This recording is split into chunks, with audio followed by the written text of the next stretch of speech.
నైతిక విలువలు ఉన్న ఏ పార్టీ అయినా పోటీ పెట్టకూడదు. ఎందుకంటే 600 చిల్లర స్థానాలు మనం గెలిచినాం. వాళ్ళు గెలిచింది కేవలం 200 చిల్లర స్థానాలు వాళ్ళు గెలిచినారు. మనకు వాళ్ళకు మధ్య తేడా దాదాపుగా 387 స్థానాలు వాళ్ళకు మనకు తేడా ఉంది. గెలిచిన వాళ్ళంతా కూడా మన పార్టీ గుర్తు మీద, మన పార్టీ జెండా మీద గెలిచిన వాళ్ళు. వాళ్ళ సైడ్ అయినా అంతే, మన సైడ్ అయినా అంతే. మరి అటువంటప్పుడు మెజారిటీ లేనప్పుడు ఎవరైనా కూడా పోటీనే పెట్టకూడదు. మామూలుగా మీ జగనే ముఖ్యమంత్రి స్థానంలో ఉండి ఇటువంటి పరిస్థితి కనుక ఉంటే, వాళ్ళకే కనుక మెజారిటీ కనుక ఉంటే అసలు మనం పోటీ పెట్టుండే వాళ్ళమే కాదు. ఎందుకు పోటీ పెట్టాలి? ఎందుకు డబ్బులు ఇచ్చి కొనుగోలు చేయాలి? వేరే పార్టీ గుర్తు మీద గెలిచిన వాళ్ళను ప్రజలు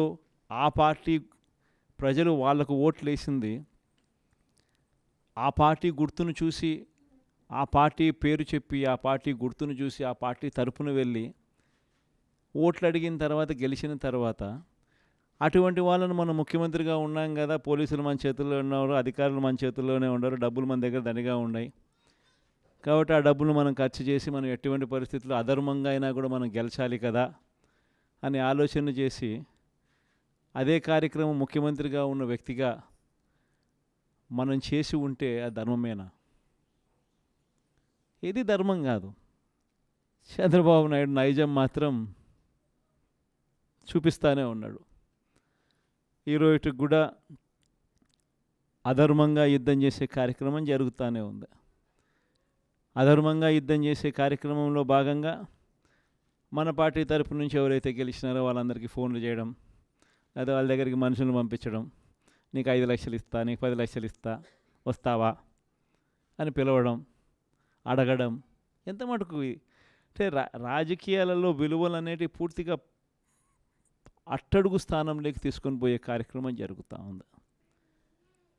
ఏ రోజైనా కూడా ఒక రాజకీయ నాయకుడు ఎదగాలంటే మాత్రం విలువలు, విశ్వసనీయతతో కూడిన రాజకీయాలు చేస్తేనే ఆ రాజకీయ నాయకుడు ఎదుగుతాడు.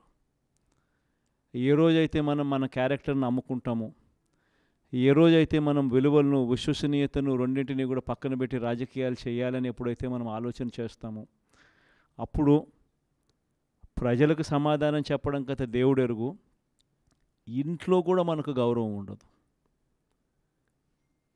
ఇంట్లో కూడా మనకు గౌరవము, వాల్యూ ఉండదు అన్న సంగతి ప్రతి ఒక్కరూ కూడా గుర్తుపెట్టుకోమని కోరుతా ఉన్నా. నేనైతే నా జీవితంలో రాజకీయాలు నేను అట్టే చేశా.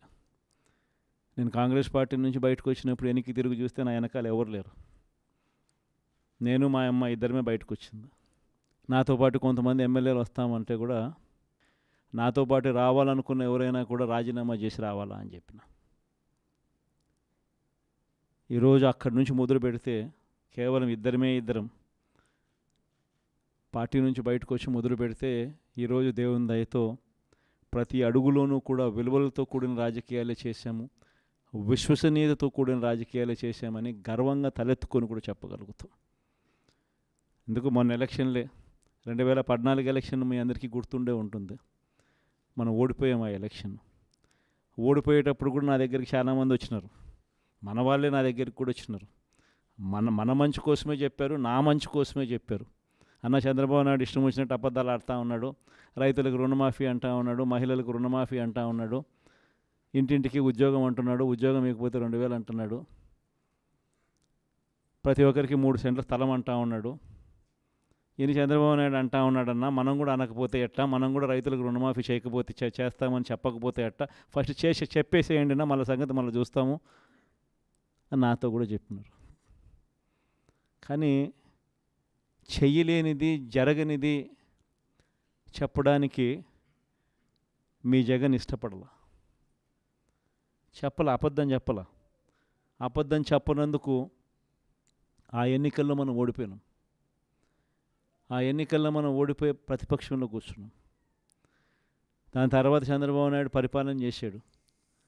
అడ్డగోలుగా ఆయన చెప్పినవన్నీ అబద్ధాలు అని చెప్పి ప్రజలందరూ కూడా నమ్మేట్టుగా, ప్రజలందరికీ కనిపించేట్టుగా చంద్రబాబు నాయుడు అనే వ్యక్తి ప్రజలను మోసం చేశాడు అన్నది తెలిసేట్టుగా ఆ తర్వాత 2019 ఎన్నికలు వచ్చేసరికి ఏకంగా చంద్రబాబు నాయుడు అనే వ్యక్తికి డిపాజిట్లు కూడా దక్కని అందువనమైన పరిస్థితిలోకి పోయాడు.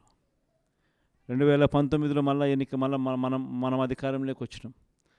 మన మేనిఫెస్టోలో చెప్పింది ఏది కూడా పలాని మాట చెప్పినామనంటే ఒక్క మాట కూడా తప్పకుండా మొట్టమొదటిసారిగా రాజకీయాలలో విలువలు అంటే ఏమిటి, విశ్వసనీయత అంటే ఏమిటి అనే పదానికి మనం అర్థం తీసుకొస్తూ అడుగులు వేశాం మొట్టమొదటిసారిగా. ఇంతకుముందంతా మేనిఫెస్టో అంటే చెత్తబుట్టలో వేసే డాక్యుమెంట్. మొట్టమొదటిసారిగా మేనిఫెస్టో అంటే చెత్తబుట్టలో వేసే డాక్యుమెంట్ కాదు. మేనిఫెస్టో అని అంటే ఒక బైబిలు, ఒక భగవద్గీత, ఒక ఖురాన్ అని చెప్పి మొట్టమొదటిగా నిర్వచనం మారుస్తూ చెప్పిన ప్రతి మాట కూడా నెరవేర్చాం. ఒక 10% జనాభాలు మాత్రం చంద్రబాబు నాయుడు మోసాన్ని నమ్మారు. చంద్రబాబు నాయుడు క్యాంపెయినింగ్ ఇంటింటికి పోయినప్పుడు వాళ్ళ ఎమ్మెల్యేలు చేసిన క్యాంపెయిన్ పిల్లలు కనపడితే నీకు 15,000, నీకు 15,000, నీకు 15,000, నీకు 15,000 సంతోషమా అని అడిగే క్యాంపెయిన్. వాళ్ళ అమ్మ కనపడితే నీకు 18,000 సంతోషమా అని అడిగే క్యాంపెయిన్. వాళ్ళ ఇంట్లో ఇంకొక ఆడవాళ్ళు కనపడితే నీకు మళ్ళీ 18,000 సంతోషమా అని అడిగే క్యాంపెయిన్. వాళ్ళ ఇంట్లో ముసలోళ్ళు ఎవరైనా బయటకు వస్తే నీకు నెలకు 4,000 పెన్షన్ సంతోషమా అని అడిగే క్యాంపెయిన్. ఈ క్యాంపెయిన్తో, ఈ మోసంతో, ఈ ఆశతో ఓ 10% జనాదులు మన దగ్గర నుంచి దూరం అయ్యారు. హిట్ టీవీ యాప్ ని డౌన్లోడ్ చేసుకోండి. ఇందులో short news, live news, entertainment movies అన్ని అవైలబుల్ గా ఉన్నాయి. Please download Hit TV app. Hit TV app. Hit TV యాప్ని ఫ్రీగా డౌన్లోడ్ చేసుకోండి.